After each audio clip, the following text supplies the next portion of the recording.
고난주간 특별 새벽기도회의 마지막 시간에 우리가 예수 그리스도를 본받아야 될 교훈으로 이제 오늘 용서에 대한 부분을 말씀드리게 되었습니다. 주님께서 하늘 보좌를 버리시고 이 땅에 오신 것도 우리의 모든 죄짐을 홀로 짊어지시고 십자가에 달려 피 흘려 죽으신 것도 우리에 대한 죄 용서 때문이었습니다. 그래서 우리가 그리스도를 닮겠다라고 할 때에 바로 이 부분, 이 용서의 덕목도 본받아야 하는 것입니다. 그런데 우리도 주님을 본받아서 용서하는 삶을 살자 이렇게 권면하는 것이 아니라 하나님께서 우리에게 용서를 명령하고 계시다는 거예요. 에베소서 4장에서 말씀하기를 서로 용서하기를 하나님이 그리스도 안에서 너희를 용서하심 같이 하라 이렇게 명령하십니다. 골로새서 3장에서도 누가 누구에게 불만이 있거든 서로 용납하여 피차 용서하되 주께서 너희를 용서하신 것 같이 너희도 그리하라. 이렇게 권면이 아니라 마땅히 그리스도인이라면 지켜야 될 명령이고 순종을 요구하고 있는 것입니다. 그런데 이 용서라는 것이 상호작용이 아니라 일방적이라는 점에서 참 어려움이 있는 거예요. 상대방이 잘못을 철저하게 깨닫고 용서를 구하고 재발 방지도 약속하고 끼친 손해에 대해서도 정당한 배상을 하든지 아니면 자기의 잘못에 대해서 사죄하는 태도라도 보이면 용서할 수가 있겠어요. 그런데 상대의 태도에 상관없이 그냥 용서하라. 이건 쉽지가 않은 거예요. 왜 나만 일방적으로 손해를 보고 당하고 나만 고통받는 것으로 손들고 말아야 되는 것입니까? 그러면 내가 얼마나 당했든지 잘했든지 못했든지 다 덮고 일방적으로 누군가를 용서해버린다면 정말 나만 당하고 마는 것인가? 정말 나만 손해보고 마는 것인가? 그렇게 하면 내겐 아무런 유익도 없게 되고 마는 것인가 하는 점입니다. 그러니까 여러분 적어도 그렇지 않다라는 것을 우리가 예수 믿는 사람들이기 때문에 아시지 않습니까? 하나님께서 우리에게 순종을 요구하실 때는 그것이 무슨 명령이라 할지라도 우리의 유익을 위해서이고 하나님께서 우리에게 더 큰 은혜와 복을 주시기 위해서라는 점을 우리가 잘 압니다. 그런 거로 하나님의 말씀에 순종하는 데는 이유가 필요 없고 이론적으로 계산적으로 상식적으로 이해가 되느냐 안 되느냐의 문제를 넘어서서 내 본성을 거슬러서 순종해야 문제일 뿐이라는 점을 어제 새벽 메시지를 통해서도 누누이 강조된 바요. 우리가 큰 도전을 받은 내용입니다. 오늘 우리에게 주신 본문의 말씀을 보십시오. 베드로가 주님께 묻습니다. 주님, 만일 나에게 죄를 범한 형제가 있을 때에 몇 번이나 용서를 해야 됩니까? 7번까지 용서하면 되겠습니까? 이렇게 묻습니다. 이 제안은 베드로로서는 아주 파격적인 제안입니다. 당시 유대인들은 용서의 한계가 아주 많아도 3번을 넘지 않았습니다. 주 180년경 조셉 벤 주다라는 랍비가 쓴 요마라는 소책자에 이런 글이 있습니다. 형제가 만일 내게 범하거든 너는 그를 용서하라. 첫 번째 범죄하면 용서하고 두 번째 범죄하거든 또 용서하고 세 번째도 용서하라. 그러나 네 번째 범죄하거든 용서하지 않아도 된다. 이렇게 기록되어 있습니다. 그러니 그들의 그 당시의 풍습에 비하면 베드로 제안은요 대단한 겁니다. 7번까지 용서하면 되겠습니까? 정말 칭찬할 만한 수준인 거예요. 아무리 그 당시에 성자 같은 사람이라고 할지도 3번을 넘지 못했는데 7번. 그러나 예수님의 대답은 전혀 기대 밖이었습니다. 70번씩 7번이라도 용서하라. 이 말씀은 490번이라도 용서하라는 말이 아니라 숫자적인 개념을 넘어서서 끝없이 용서하라는 말씀인 겁니다. 그러면 주님께서 70번씩 7번이라도 용서하라고 하시는 이 말씀 가운데 핵심 교훈이 뭔가 하는 점입니다. 베드로가 제안한 7번의 용서, 이건요 오늘날에도 파격이 아니라 불가능한 일입니다. 이렇게 사는 사람이 있을까요? 한 번 용서해 줬어요. 그런데도 똑같아요. 2번 용서해 줘도 3번을 용서해 줘도 똑같은 짓 그대로 할 경우에 또 용서해 줄 마음이 있을까요? 어떻게 7번을 아무 조건도 없이 용서해 줄 수 있단 말입니까? 오늘을 살아가는 사람들을 보시면 한 번도 용서 못합니다. 한 번 딱 맺히면 풀기가 힘들어요. 그래서 단 한 번을 용서하기 어려워서 이를 갈고들이 있습니다. 유대인의 관습대로 3번을 용서한다는 것도 어쩌면 거의 불가능한 일이라고 해야 될 것입니다. 사실 한 번이라도 아무 조건도 없이 그냥 용서하는 사람이 있다면 정말 그분은 도덕적으로나 윤리적으로나 혹은 그분의 그 성품이 아주 온유하고 훌륭할 때 가능한 것이고, 2번 같은 일을 같은 사람에게 당하면 용서가 어려운 거예요.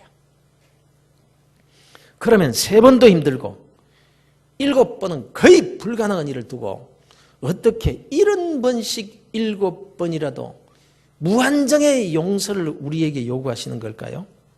그러나 여러분, 이건요, 우리가 그렇게 용서하는 삶을 살 수가 있느냐, 그런 실력이 있느냐의 문제를 다루고 있는 게 아니에요. 당위성을 지금 말씀하고 있는 겁니다. 우리의 능력이나 실력이나 성품에 상관없이 내가 그리스도인이라면 마땅히 용서하며 살아야 될 사람이라는 것을 강조하여 말씀하는 거예요. 그래서 예수님께서 이 말씀을 하신 후에 베드로에게 한 가지 비유를 드시는데 바로 천국에 대한 말씀을 하십니다. 어떤 임금이 그 종들과 회개할 때의 일입니다. 이 이야기의 내용은 천국에 관한 것이라고 딱 못을 박아 이제 말씀하고 있기 때문에 마지막 날 천국의 임금, 곧 하나님과 인간이 마지막으로 계산할 때를 두고 하시는 말씀입니다. 1만 달란트를 빚진 자가 임금, 곧 하나님 앞에 섰다 이거예요.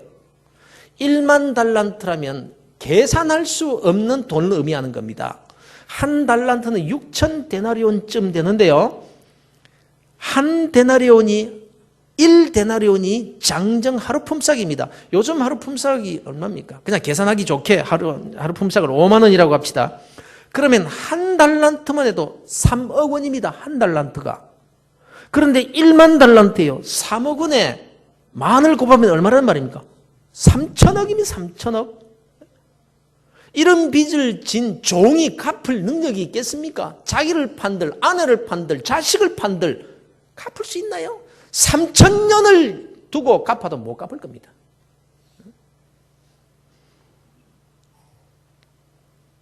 그래서 주인이 그 빚을 다 그냥 탕감해 줬다는 거예요.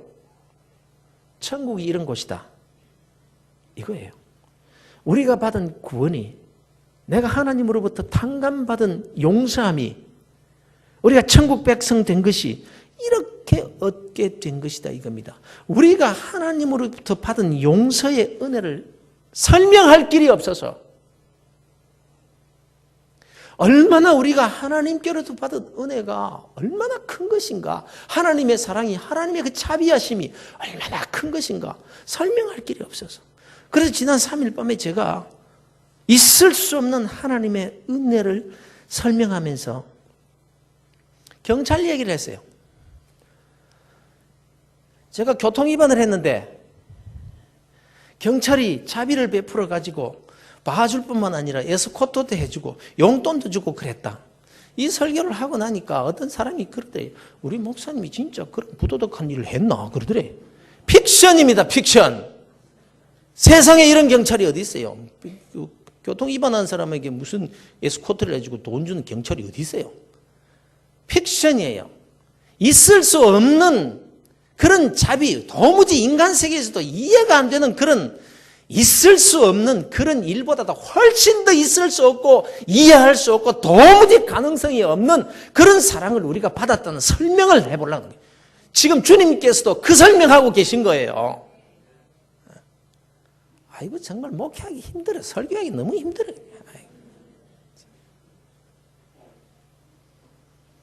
그런데 이 종이 탕감을 받고 나오는데 그 종에게 100데나리온을 빚진 자를 만난 거예요. 100데나리온. 그런데 1만 달란트나 탕감을 받은 이 종이 자기에게 빚진 자의 목을 탁 들어잡고는 빚 갚아라 이거예요. 조금만 더 참아달라고 사정하고 비는 그 사람을 끌어다가 옥에다 가두어버린 거예요. 그러자 그 소식을 들은 주인이 그 종을 불러다가, 야, 나는 너에게 1만 달란트를 탕감해 주었는데 너한테 100대너라는 빚진 자를 탕감해 주지 못하고 오게 가두냐? 그래서 그 주인이 그 종을 옥에다가 가두고는 1만 달란트 다 갚기 전에는 넌 못 나간다. 이랬다는 겁니다. 지금 우리 주님께서 무슨 말씀을 하고 계신 겁니까? 우리가 하나님으로부터 받은 구원이 어떻게 이루어진 거냐? 갚을 수 없는 거다. 설명할 수 없는 거다. 이해가 안 되는 거다. 도무지 용서받을 수 없는 상태에서 용서받은 은혜로 구원을 받았다 이겁니다. 그래서 그리스도인은 자기에게 100데나리온을 빚졌거나 1000데나리온을 빚졌거나 아무리 큰 빚을 졌다고 할지라도 내가 하나님으로 받은 그 은혜와 그 용서, 그 크기를 생각하면 우리는 이유 없이 무조건 마땅히 탕감해 주어야 될 자, 용서해 주어야 될 자라는 겁니다. 어떤 잘못을 한 사람이라고 할지라도 내가 그리스도인이라면 마땅히 용서해 줘야 될 자가 바로 그리스도인이다. 용서의 당위성을 지금 말씀하고 있는 거예요.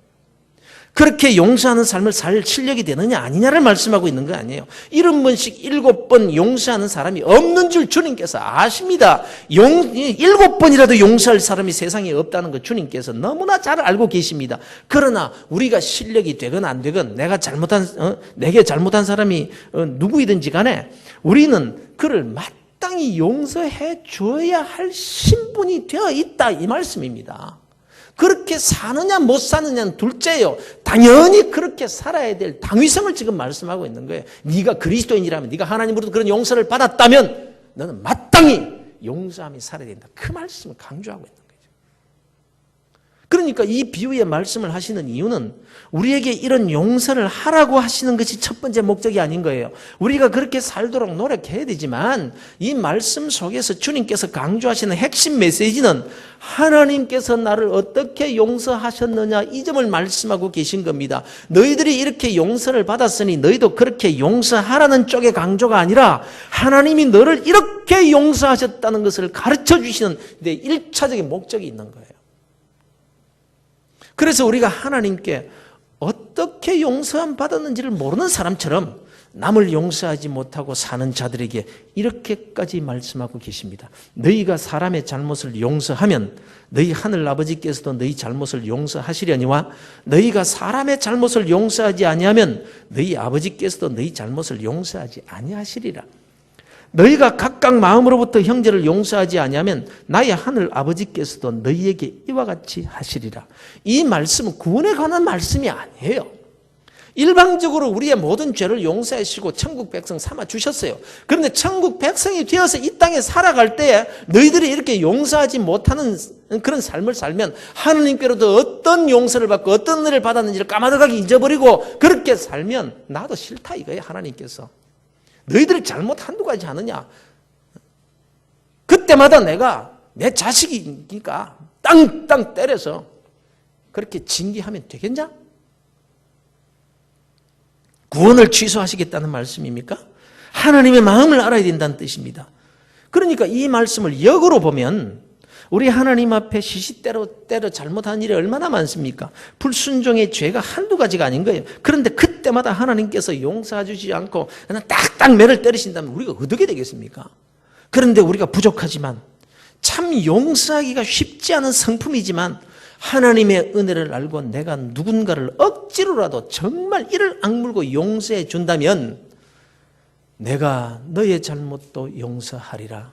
내 허물을 내가 덮어주리라. 하나님께서 은혜 위에 은혜를 더해 주시겠다는 거예요. 예수 믿고 구원받았어요. 내가 누구를 용서하고 안 하고에 상관없이 주 예수를 믿음으로 구원받았고 천국을 소유한 자가 되었어요. 그러나 만일 누군가를 이 땅에 사는 날 동안에 믿음으로 하나님의 말씀에 순종해서 용서해 주는 삶을 살면 하나님이 내 허물을 덮어주시고 용서해 주시고 더 큰 은혜를 베풀어 주시겠다는 뜻이거든요. 그러니까 억지로라도 용서하고 볼리다 이겁니다. 용서하는 만큼 하나님의 더 큰 은혜가 주어진다 이거예요. 그런 거로 여러분 용서는 못해서 그렇지 하기만 하면 축복이 되는 줄로 믿으시기를 바랍니다. 그런데 여러분 용서하기가 쉽지 않아요. 그게 우리의 본성이기 때문에 그렇습니다. 그럼에도 불구하고 용서가 하나님의 뜻이고 명령이며 또 억지로라도 용서하는 삶을 살면 하나님의 더 큰 은혜가 부어진다고 하시니 용서하는 삶을 살아야 되지 않겠느냐 이 말이에요. 그러면 여기에서 문제는 우리가 어떻게 억지로라도 용서하는 삶을 살 수가 있을까 하는 이 점입니다. 그래서 우리에게 주어진 주제 그리스도를 본받아, 여기에 그 답이 있는 것입니다. 에베소서 4장 32절의 말씀입니다. 서로 친절하게 하며 불쌍히 여기며 서로 용서하기를 하나님이 그리스도 안에서 너희를 용서하심과 같이 하라. 골로새서 3장 13절의 말씀입니다. 누가 누구에게 불만이 있거든 서로 용납하여 피차히 용서하되 주께서 너희를 용서하신 것 같이 너희도 그리하고 불쌍히 여기고 용납해 주는 마음. 하나님이 그리스도 예수 안에서 너희를 이렇게 용서해 주셨으니까 너희도 주께서 너희를 용서하신 것 같이 하나님께서 용서해 주신 것과 같이 그리스도를 본받으라. 여러분, 우리는 마땅히 용서하는 삶을 살아야 할 자들인데 이유 불문곡직하고 말입니다. 그런데 그렇게 살 실력이 없지만 억지로라도 그렇게 살기만 하면 하나님의 더 큰 사랑과 용서와 은혜와 축복을 받게 되는 일이니 할 수만 있으면 용서하는 삶을 살자는 것이고, 그렇게 살기 위해서는 믿음의 주여 온전케 하시는 예수를 바라보라, 주님을 본받자 이거예요. 여러분, 우리가 이 용서의 덕목을 실천하기 위해서 먼저 서로 불쌍히 여기는 마음을 가질 수 있어야 됩니다. 서로 불쌍히 여기며 하나님이 그리스도 안에서 우리를 불쌍히 여기셨기에 그런 용서가 가능했다는 것입니다. 주님은 십자가에 달리시면서 그를 조롱하고 핍박하고 못 박는 자들을 불쌍히 여기십니다. 이에 예수께서 이르시되 아버지 저들을 사하여 주옵소서. 이 용서의 근거가 뭡니까? 자기들이 하는 것을 알지 못함이니이다. 예수를 핍박하고 십자가에 못 박는 죄를 저지른 자들, 영원히 씻지 못할 죄를 지은 자들입니다. 그런데 그런 자들일지라도 주님은 그들을 이해하십니다. 어떻게 해요? 그들이 몰라서, 알았으면 안 그럴 건데 몰라서 모르기 때문에 그랬습니다. 인간의 무지를 이해하십니다. 몰라서 죄를 지었다고 그 행위가 정당화되는 것은 아닙니다. 그러나 죄의 결과는 하나님께 맡기고 그들의 무지 때문이라고 이해하려고 하는 태도, 이걸 우리가 배워야 하리라는 것입니다. 가정에서 예수 믿는다고 핍박을 받고 계신 분이 있습니까? 종교를 떠나서 어떻게 그렇게 핍박을 할 수가 있단 말입니까? 내게 행한 행동들을 생각하면 도저히 용서가 안 됩니다. 집안 식구들을 다 선동해가지고 전현이 우리 집에 들어와가지고 예수를 믿기 때문에 우리 집안이 전현 때문에 안 돼. 집안에 어려운 일만 생기면은 그 원인과 잘못을 다 자기에게 뒤집어 씌웁니다. 뻔히 자기들이 잘못해놓고도 말입니다. 그 행위들을 생각하면 도무지 용서할 수가 없어요. 그런데 폭도들이 예수님께 했던 그 행위와 비교하면 어떻습니까? 그래도 나는 아직까지 돌팔매질은 당하지 않았고 침뱉음과 린치는 안 당했잖아요. 주님은 십자가에 달리셨습니다. 침뱉음과 죽임까지 당하십니다. 그런데 주님은 그 자리에서도 저들이 알지 못해서, 몰라서 그랬다고 그들을 두둔하십니다. 그들을 이해하십니다. 이 상대방에 대한 이해심이 바로 용서의 출발점이 되는 거예요. 여러분, 아내가 용서가 안 되십니까? 남편이 용서가 안 되고 자식이, 부모가 용서가 안 되십니까? 용서가 안 되지만 만일 용서만 할 수 있다면 대박 터지는 겁니다. 적어도 하나님 앞에서는 그렇습니다. 이를 위해서 먼저 상대를 이해하는 일부터 출발을 하셔야 된다는 거예요. 몰라서 그래. 본심이 아니야. 그러자니 자기는 얼마나 또 괴로울까? 내가 아픈 만큼 자기도 아플까요? 생각하라는 거예요. 생각해. 내게 자꾸 내게 이해 못할 부분만 생각하시면요, 용서가 안 되고요, 그러면 내게 손해일 뿐인 거예요. 자꾸 이해할 수 있는 생각이지 이해하지 못할 오해할 생각만 자꾸 하면은 용서가 안 될 뿐만 아니라 결국 그것이 나에게 화살로 돌아오는 거예요. 생각을 사로잡아서 그리스도에게 복종시켜야 됩니다. 그러니 주님을 자꾸 생각해야 되는 거예요. 저들이 몰라서 그랬습니다. 주님을 본받아. 그래서 여러분, 이를 위해서 필요한 것이 기도입니다. 기도. 기도가 필요한 거예요. 내 능력으로, 내 성품으로 용서할 수가 없습니다. 그래서 기도해야 됩니다. 주님도 기도하셨습니다. 아버지, 저들을 사하여 주소서. 하나님께 기도했습니다. 저들을 사하여 주옵소서. 우리도 기도해야 됩니다. 하나님, 용서가 안 됩니다. 어떻게 하면 좋습니까? 내게 용서할 마음을 주시옵소서. 상대를 이해할 수 있게 해 주시옵소서. 대부분 우리는 용서하고 싶지 않은 사람들을 위해서는 기도하지 않습니다. 아니, 일부러 기도 안 합니다. 저주는 안 한다 할지라도 그를 위해 기도하기가 쉽지 않은 거예요. 그러나 기도하라는 거예요. 왜냐하면 우리는 용서하지 않으면 안 될 당위성을 가지고 있는 그리스도인들이기 때문입니다. 내가 용서하지 않으면 그것으로 끝나는 것이 아니라 하나님께서 나도 너를 용서하지 않겠다, 이 말씀의 적용 대상자가 바로 우리들이기 때문입니다. 주님께서 기도를 가르쳐 주시면서 우리가 우리에게 죄 지은 자를 사하여 준 것 같이 우리 죄를 사하여 주옵소서, 이렇게 기도하라고 했습니다. 용서를 위한 기도를 날마다 해야 됩니다. 여러분, 기도를 시작하시면 성령님께서 도우실 것입니다. 내 욕심을 이루기 위한 기도가 아니라 남을 용서하기 위해 주님 닮기 위한 기도를 드릴 때 하나님이 얼마나 기쁨으로 응답하시겠습니까? 용서를 위한 기도를 시작하시기를 주 예수 그리스도의 이름으로 축원합니다. 그 다음에는요, 이제 순종의 자리로 나가야 됩니다. 어제도 말씀드린 바와 같이 순종할 마음이 생겨서 순종하는 것이 아닙니다. 순종은 내 본성을 거스르는 결단입니다. 정말 하기 싫지만, 도무지 용서할 수 없는 사람이지만 그 내 본성을 거슬러서 용서를 선포하고 표현하는 자리로 나가보라는 것이, 이것이 순종이라는 거예요. 그러니 여러분, 용서는 기분으로 하는 것이 아닙니다. 감정이 아니에요. 내 속에서 뭔가 용서하고 싶은 마음이 막 올라와가지고 내가 용서한다, 뭐 눈물을 흘리고. 아니에요. 순종이에요, 순종. 하나님께서 용서하라고 하시니 내 느낌이나 감정이나 내 성품과 관계없이 순종해야만 하는 명령인 것입니다.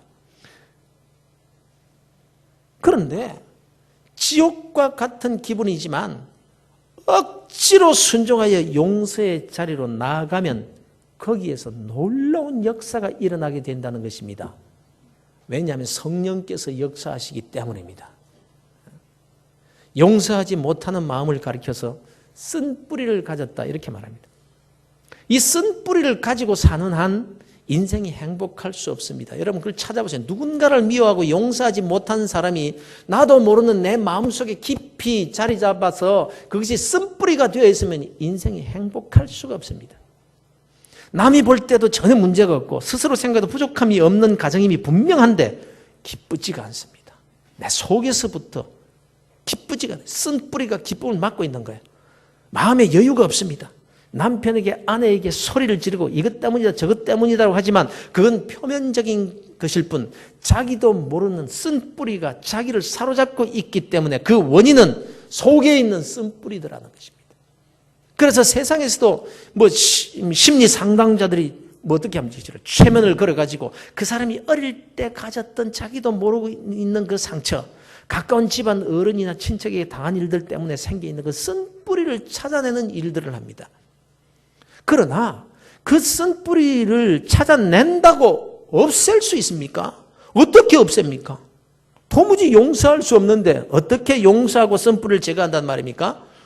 무시하면 될까요? 잊어버리면 될까요?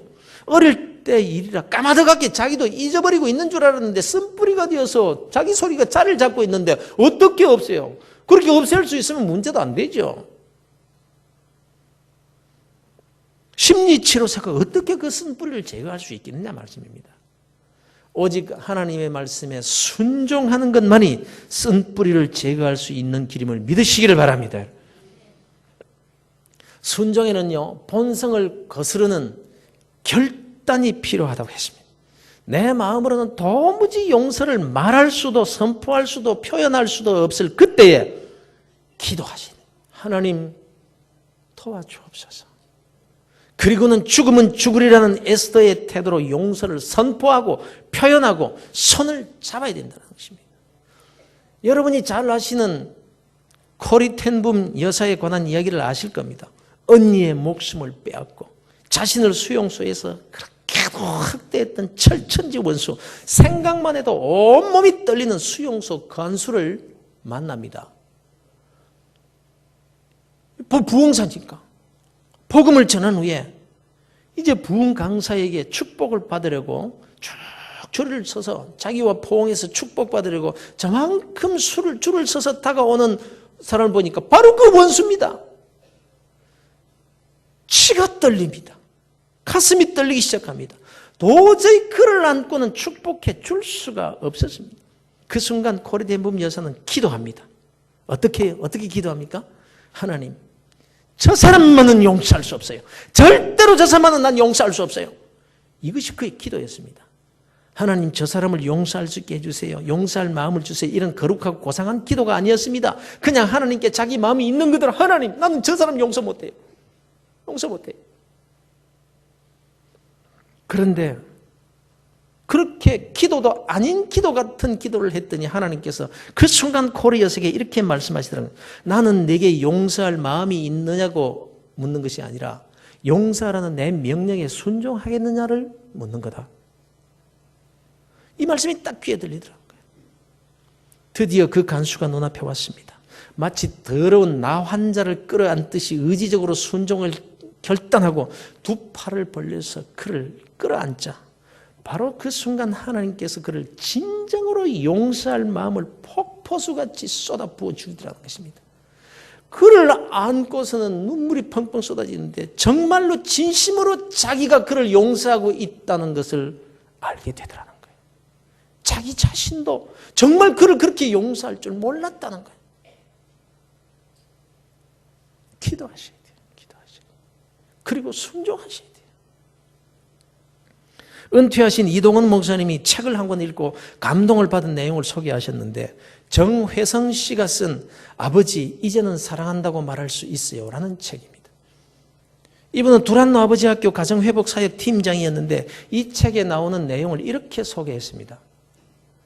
이분은 아버지에 대한 기억이라고는 어릴 때부터 얻어맞은 기억밖에 없는 거예요. 늘 아버지는 그 분노로 인해서 가정이 공포가 가득했고 언제 터질지 모르는 아버지의 폭력 때문에 벌벌 떨고 자란 기억밖에 없었다는 것입니다.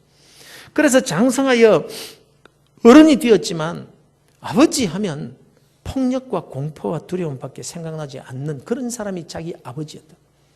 어느 날 친구 집을 방문을 했는데 자기 친구가 아버지와 막 씨름을 하면서 아버지의 배를 막 만지면서 뒹구는 그런 모습을 보며 충격을 받습니다. 아, 세상에 저런 아버지도 있구나. 아버지가 저런 사람인가? 그가 예수제누단 DTS 훈련을 받으면서 자기 속에 있는 이 아버지에 대한 쓴 뿌리를 제거해야 되겠다는 생각으로 기도를 시작합니다. 그러면서 23살 되던 해에 처음으로 아버지에게 전화를 걸어서 이렇게 인사를 했더랍니다. 아버지, 저를 낳아주시고 기도해 주신 것 감사합니다. 아버지에게 이런 말을 해본 적도 상상도 못했던 때라 목구멍으로 기어들어가는 평생 가장 큰 용기를 내서 그렇게 말했더니 그 말을 들은 아버지가 전화로 그래 열심히 해라 이러더라는 겁니다. 그래서 다시 아버지 오늘 꼭 드릴 말씀이 있는데요. 뭔데? 기도하고 연습했지만 말이 나오지를 않는 것을 그래도 간신히 용기를 내서 아버지 사랑합니다 이렇게 말했다는 거예요. 그렇게 전화를 끊고 났는데 눈물이 펑펑 쏟아집니다. 억지로 한 말이지만 하나님의 뜻을 쫓아 아버지에게 사랑을 고백했더니 정말 마음속으로 아버지가 용서가 되더래요. 용서가 되더래요. 그런데 아버지는 변화가 없습니다. 그저 아버지는 아버지대로 살고 아들은 아들대로 살아갑니다. 그로부터 7년이 지난 어느 날 기도를 하다가 아버지에게 말만 할 것이 아니라 내가 꼭 한번 안아드려야 되겠다는 생각이 나더래요. 그래서 그해 구정 때 아버지에게 세배를 하기 위해서 떠나면서 아버지를 내가 안아드리겠다고 그렇게 결심을 하고 갑니다. 그 상황에 대해서 이렇게 기록하고 있습니다. 세배를 딱 마친 후에 부모님 댁에 도착해 세배를 드렸다. 아버지는 나에게 이제 사역자가 되었으니 주 안에서 사역을 잘 하라고 격려해 주셨다. 그때 내가 아버지에게 아버지하고 꼭 한번 하고 싶은 것이 있는데요 하고 자리에서 일어나 아버지에게 다가가려고 했다. 앉아 계시는 아버지와 내가 서 있는 거리가 불과 1.5m도 안 되는데 그 거리가 마치 요단강같이 아니 홍해같이 멀게만 느껴졌다. 앞으로 뻗어져야 될 다리가 떨어지지 않는 것이었다. 하지만 오늘 못하게 되면 나는 진정 후회하게 될 것이라는 생각에 마음속으로 강하게 다짐을 하고 용기를 내서 내가 앉아 계시는 아버지에게 다가가 아버지 앞에 무릎을 꿇었다. 그리고 아버지를 꼭 껴안았다. 그리고 나는 울면서 아버지 사랑하고 감사해요 라고 말하고 아버지 품에 안겼다. 그때 하염없이 울고 계시는 아버지를 보았다. 나는 그때 아버지 역시 당신의 아버지에게 한 번도 사랑의 안김을 경험해 보지 못했기에 나를 안아주고도 싶었지만 어떻게 해야 할지를 몰랐다는 생각이 들었다. 아버지의 품이 너무 좋았다. 짧은 시간이었지만 너무나도 좋았다. 옆에 계신 어머니도 울고 뒤에 있던 아내도 울고 그곳은 울음바다가 되었다. 나는 거기서 천국을 경험했다. 그곳에는 아버지와 자녀 사이에 어떤 불필요한 긴장감이나 어색함이 더 이상 없었다. 진정한 평안과 기쁨만이 충만했다. 최근에 강의를 마치고 돌아오는 중에 아버지 전화를 받았다. 아버지 어디셔요? 여기 월마트다. 그런데 너에게 할 말이 있다. 뭔데요? 한동안의 침묵 후에 들려온 말은 회성아, 나 너 사랑한다. 그리고는 아버지는 황급히 전화를 끊으신다. 이런 내용입니다. 여러분, 순종할 마음이 생길 때까지 기다리는 것이 아닙니다. 섬김의 마음이 내 속에서 일어날 때까지 기다리는 게 아니에요. 성령의 감동이 일어나서 저절로 용서를 선포하게 되고 안아주게 되고 덮어주게 되는 것이 아닙니다. 순종은 본성을 거스르는 결단입니다. 내 기분과 느낌과 감정을 거슬러 용서를 선포하고 표현하고 잡아주고 안아주는 그 시점부터 성령의 역사가 일어나게 되고 내 속에 쓴 뿌리가 제거되기 시작하며 하나님의 더 큰 용서와 은혜와 사랑이 쏟아지기 시작하는 것입니다. 주님과 같이 내 뜻대로 마시고 아버지의 뜻대로 하시옵소서. 서로 친절하게 하며 불쌍히 여기며 서로 용서하기를 하나님이 그리스도 안에서 너희를 용서하신 것 같이 하라. 서로 용납하여 피차 용서하되 주께서 너희를 용서하신 것 같이 너희도 그리하라. 본성을 거스르는 순종의 자리로 나아가기를 주님께서 나를 닮아라. 그렇게 말씀하시면서 이 고난주간에 우리를 찾아오셨습니다.